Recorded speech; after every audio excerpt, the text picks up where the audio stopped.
నమస్కారం. City news తెలుగుకి స్వాగతం. ఈనాటి వార్తా విశేషాలు. మాజీ మంత్రి జోగి రమేష్ నివాసంలో ఏసీబీ తనిఖీలు చేపట్టారు. ఉదయమే ఇబ్రహీంపట్నంలోని జోగి రమేష్ నివాసంలో 15 మంది ఏసీబీ అధికారులు ఫైళ్లను పరిశీలిస్తున్నట్లు తెలిసింది. అగ్రిగోల్డ్ భూముల వ్యవహారంలో ఆయన ఇంట్లో అధికారులు సోదాలు చేస్తున్నారు. సిఐడి స్వాధీనంలో ఉన్న భూముల్ని కబ్జా చేశారనే ఆరోపణలతో ఆయన కుటుంబీకులపై కేసు నమోదు చేశారు. ఈ వ్యవహారంలోని ఏసీబీ అధికారులు సోదాలు చేస్తున్నట్లు సమాచారం. ఈ సోదాల గురించి పూర్తి వివరాలు తెలియాల్సి ఉంది.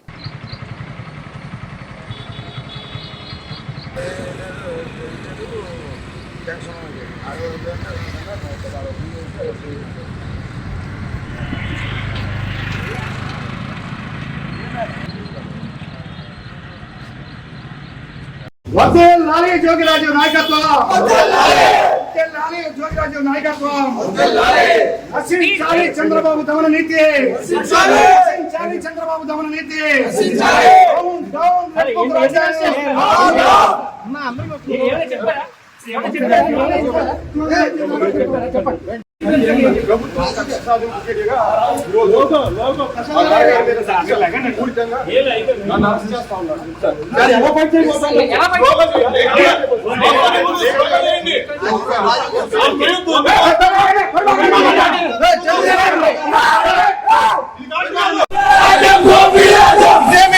ఇదేమి రాజ్యం,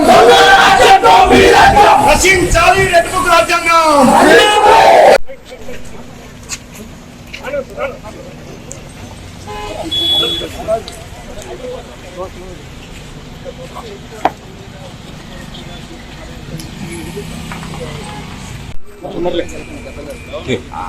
చదువుకొని వచ్చాడు, ఎంఏ చేశాడు, డిలైట్ లో జాబ్ చేసి వచ్చాడు. అసలు అమాయకంగా ఎటువంటి తప్పు చేయనటువంటి మా కుటుంబాన్ని నా మీద కక్ష ఉంటే ఉండొచ్చు చంద్రబాబు నాయుడు గారికి, నా మీద కక్ష ఉంటే ఉండొచ్చు లోకేష్కి. ఎగిరిగోల్డ్ ఏంటి బాబు, మూర్తి మీద ఎగిరిగోల్డ్ ఆస్తులు ఆల్రెడీ అటాచ్మెంట్ లో ఉన్నాయి. మొట్టమొదటిసారిగా నేను మీడియా ముందు మాట్లాడుతూ ఉన్నా. మొట్టమొదటిసారిగా ప్రభుత్వం అధికారంలోకి వచ్చిన తర్వాత మొట్టమొదటిసారిగా మీడియా ముందు ప్రభుత్వం ఏదైనా మంచి చేస్తే మంచి చెప్తామని చెప్పి అనుకున్నాం. కానీ ఈరోజు అగ్రిగోల్డ్ భూములు ఏంటి, ఆల్రెడీ అటాచ్మెంట్ లో ఉన్న భూముల్ని ఎవరన్నా కొంటారా? అటాచ్మెంట్ లో ఉన్న భూములు అది కూడా 2300 గజాల భూమి. ఆ 2300 గజాల భూమిని ఈనాడు పేపర్లో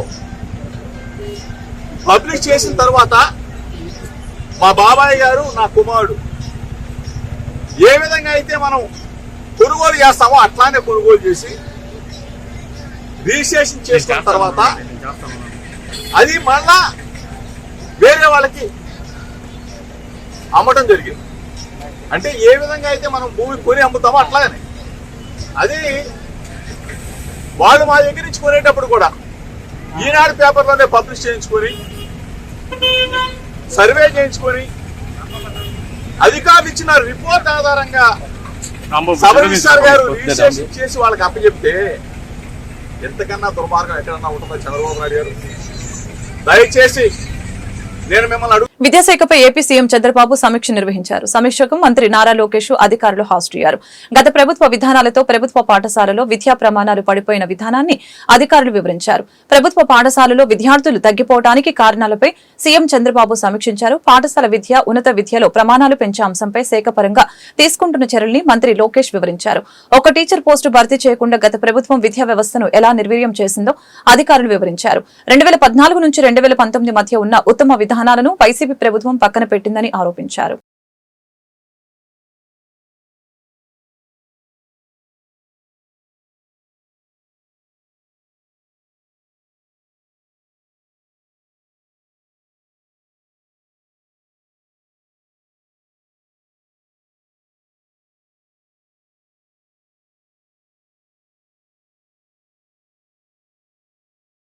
మాడుగుల అనకాపల్లి చోడవరం నియోజకవర్గం ఎంపీటీసీలు జెడ్పీటీసీలతో తాడేపల్లిలోని తన క్యాంపు కార్యాలయంలో వైఎస్ఆర్సీపీ అధినేత మాజీ సీఎం వైఎస్ జగన్మోహన్ రెడ్డి సమావేశమయ్యారు. ఈ సందర్భంగా ఆయన మాట్లాడారు. చంద్రబాబు ప్రజలకి ఆశ చూపారని, చివరికి ఆయన ప్రజల్ని మోసం చేశాడంటూ మండిపడ్డారు. ఎంతో ఆర్థిక సంక్షోభం ఉన్న మన ప్రభుత్వం సాకులు చూపలేదు. మాట తప్పకుండా మేనిఫెస్టోను అమలు చేశాం. మేనిఫెస్టోని భగవద్గీత, బైబుల్, ఖురాన్లా భావించాం. ఎన్నికల్లో ఇచ్చిన మాట కోసం కట్టుబడి పనిచేశాం. ప్రతి ఇంటికి మించి పనిచేశాం. చేసిన మంచి ఎక్కడికి పోదు. వచ్చే ఎన్నికల్లో వచ్చేసరికి ఈ మంచే మనకి శ్రీరామ రక్ష అని వైఎస్ జగన్ పేర్కొన్నారు.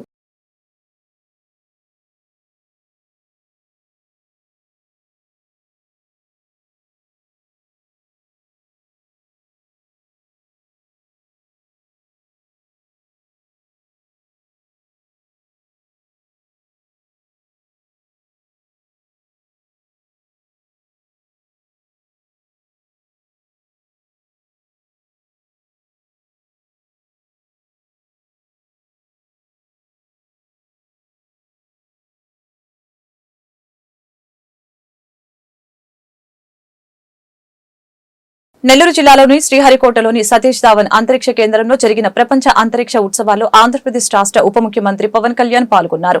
ఈ సందర్భంగా ఆయన మాట్లాడుతూ, నేను శాస్త్రవేత్తను కాదు, కానీ నన్ను ఈ కార్యక్రమానికి ఆహ్వానించారు. నాకు ఆశ్చర్యం కలిగింది చెప్పుకొచ్చారు. నా జీవితంలో ఏది కోరుకున్నా జరుగుతుందనేది నిరూపితమైంది.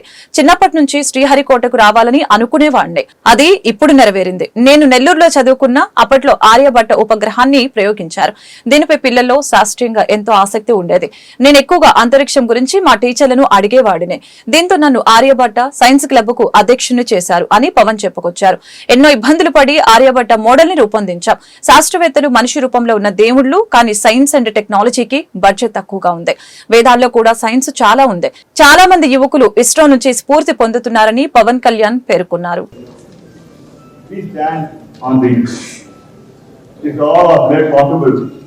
Because you are able to stand on the shoulders of the giant like this.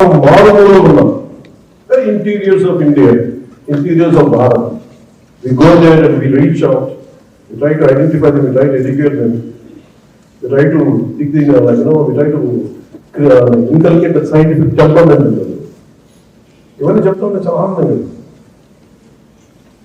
సగటు భారతీయుడు సగటు ఒక మధ్యతరగతి దిగువ మధ్యతరగతి డబ్బులు ఉన్న వాళ్ళ దగ్గర విలువలు మటుకు చాలా ఆకాశాలకు కొంత విలువలు ఉంటాయి.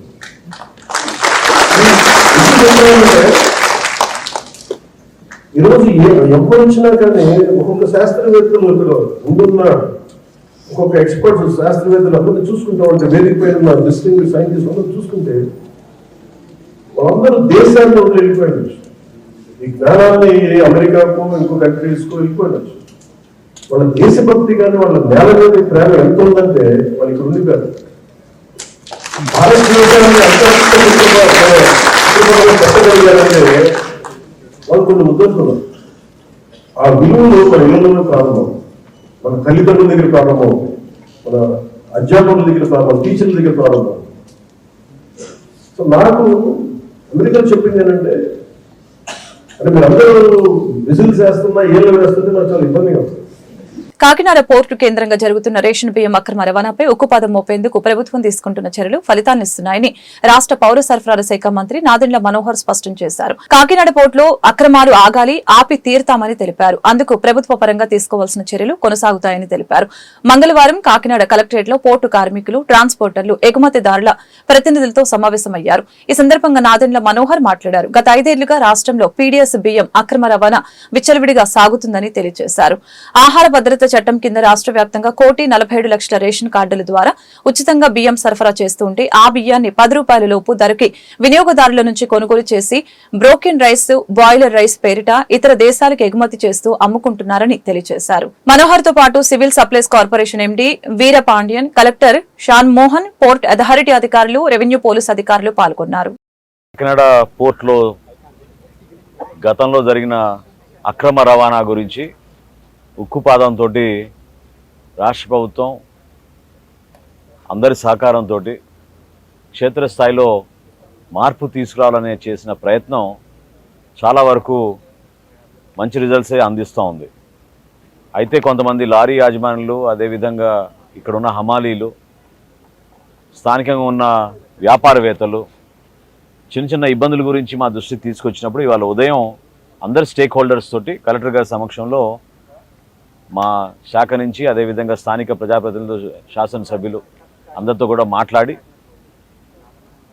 పోలీస్ అధికారులతో కూడా చర్చించిన తర్వాత మాకు అర్థమైంది ఏంటంటే గతంలో సుమారు 1000 నుంచి 1100 లారీలు ప్రతిరోజు కాకినాడ యాంకరేజ్ పోర్ట్కి బియ్యం సరఫరా కోసం రవాణా చేస్తూ ఉండేవాళ్ళు.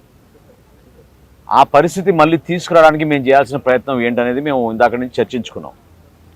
ఒకటేంటంటే ఇక్కడ ఏర్పాటు చేసిన చెక్ పోస్ట్, దీన్ని బాంబే కాటా చెక్ పోస్ట్ అంటారు, దీన్ని ఇంకొంచెం ఆధునీకరణ చేసి సకాలంలో తక్కువ టైంలో, ఇప్పుడు ప్రస్తుతం ఒక్కో లారీకి 20 నిమిషాలు పడుతుంది, ఇంకా తక్కువ టైంలో దాన్ని చెక్ చేసే విధంగా మా ఎండి గారు దానికి తగిన ఏర్పాట్లు చేసే విధంగా కొన్ని నిర్ణయాలు తీసుకున్నాం. అందులో ముఖ్యమైనది ఏంటంటే టెక్నికల్ అసిస్టెంట్స్ని మేము మా సిబ్బందిని పెంచుతాం. దాదాపు 12 నుంచి 14 మంది మనకు అవసరం అనేది ఒక నిర్ణయానికి వచ్చాం. ఆ 12 నుంచి 14 మంది అదనంగా టెక్నికల్ అసిస్టెంట్స్ని ఈ వారం నుంచే మేము ఏర్పాటు చేసి ఇక్కడ జాప్యం జరగకుండా త్వరతగిన వాళ్ళని ఆ లారీని పంపించే విధంగా మేము కార్యక్రమం చేస్తాం.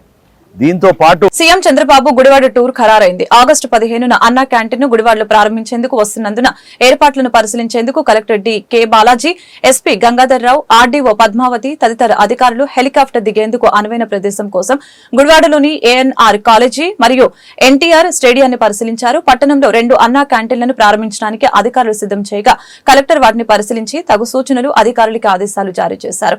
అనంతరం అధికారులతో రివ్యూ మీటింగ్ నిర్వహించారు. ఈ కార్యక్రమంలో అధికారులతో పాటు ఎస్పీఆర్ గంగాధర్ రావు, ఏఎస్పీ, డీఎస్పీ, సిఐలు తదితర అధికారులు పాల్గొన్నారు.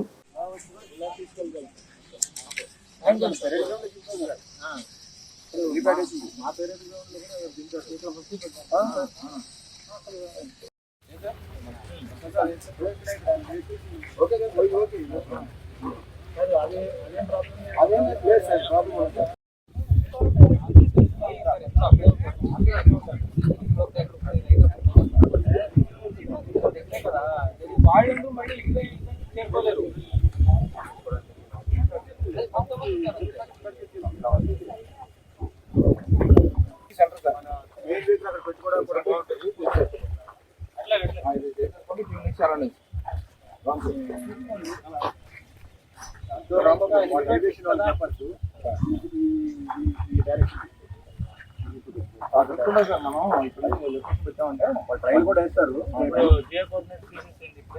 కోఆర్డినేషన్ తీసుకుంటారు.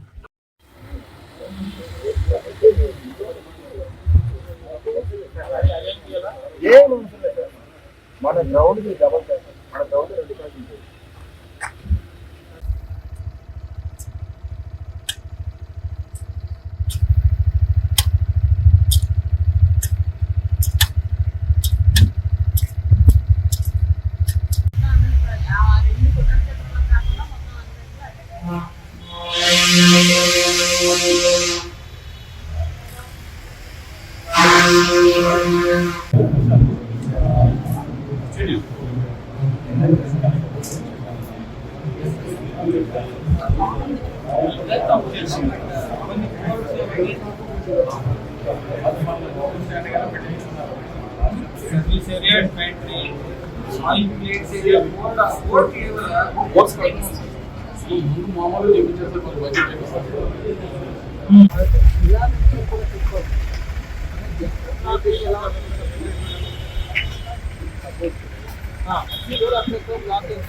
ఏదన్నా వీల్ చైర్ ఉంటే కూడా ఫుల్ చేసుకోవడానికి బట్ మీ ప్లాన్ ఎక్కడైనా ఉందా?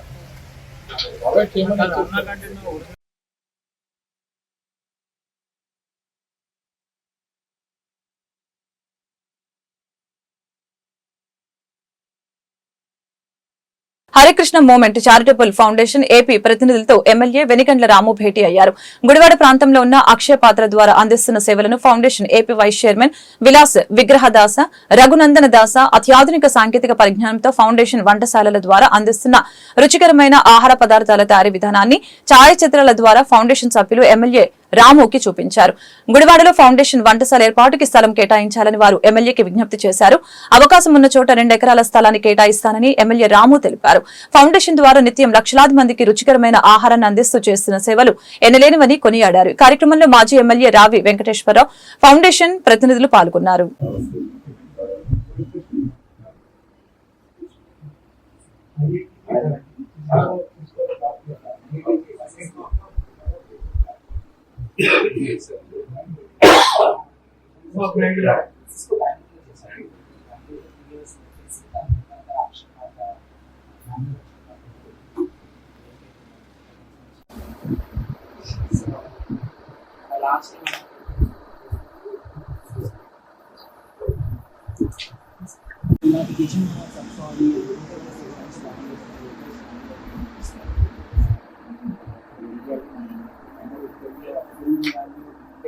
అయితే మనం 12,000 మందికి సర్వ్ అవుతుంది.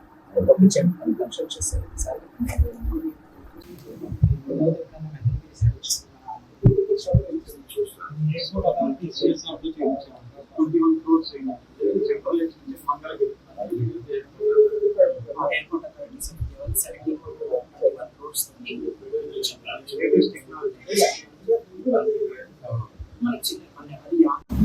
రండి మీరు.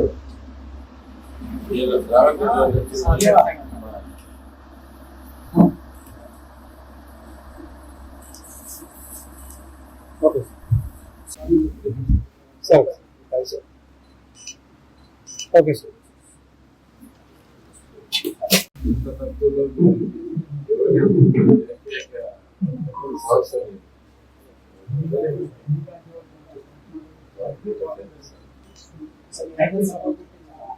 ఈ వార్తలు ఇంతటితో సమాప్తం. మరొక బులెటిన్ మళ్ళీ కలుద్దాం. నమస్కారం.